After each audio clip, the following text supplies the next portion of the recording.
Can I tell you something? Envy doesn't always sound like jealousy. Sometimes it sounds like, why not me? When is it going to be my turn? What are they doing that I'm not doing? And if we're being honest, most of us have asked those questions at some point in our lives. But what if comparison is causing you to miss what God is doing in your own journey? Welcome to day 2 of Healing the 7 Deadly Sins, a faith-based healing series where we're looking at the struggles through the lens of both scripture and personal transformation. Today we're talking about envy.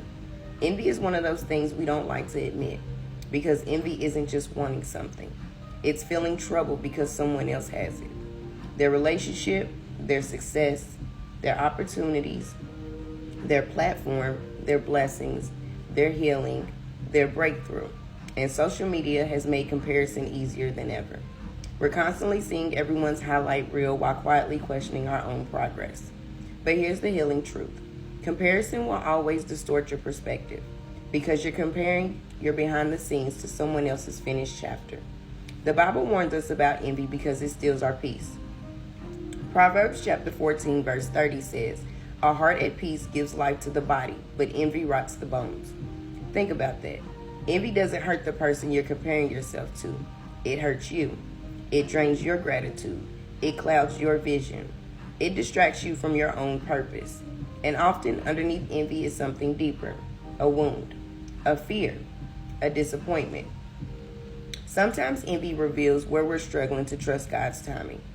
Sometimes envy reveals where we've tied our worth to achievement. Sometimes envy reveals where we secretly believe there's not enough blessing to go around. But God is not limited.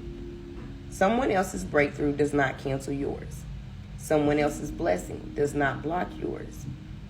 Someone else's success is not evidence of your failure.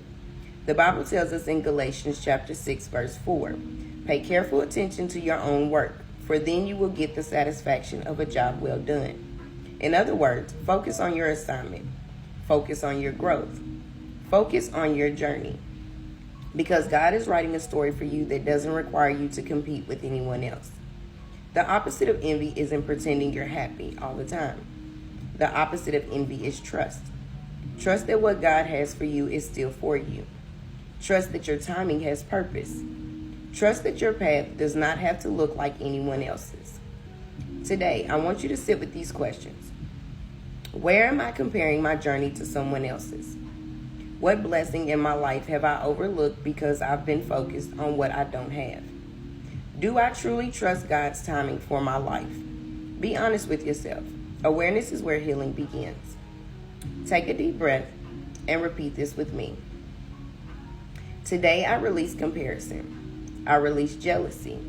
I release the belief that someone else's success takes away from my own. I choose gratitude over envy. I choose trust over doubt. I choose faith over comparison. I trust that God knows exactly where I am. I trust that God has not forgotten me. I trust that my season is coming in the right time. I celebrate the blessings of others without diminishing my own worth. I honor my unique path. I honor my unique purpose.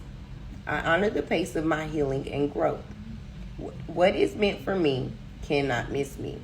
What God has for me is still for me. I am grateful for where I am. I am hopeful for where I am going. I walk forward with peace, trust, and confidence in God's plan. And so it is. Remember this. Comparison asks, why them? Faith asks, what is God teaching me in this season? You don't need someone else's life to validate your worth. God's plan for your life is not threatened by someone else's blessing. This was day 2 of Healing the 7 Deadly Sins. Tomorrow we're talking about sloth, not just laziness, but the hidden ways fear, overwhelm, and avoidance can keep us stuck. Until then, stay grounded in faith, stay focused on your journey, and keep choosing your healing.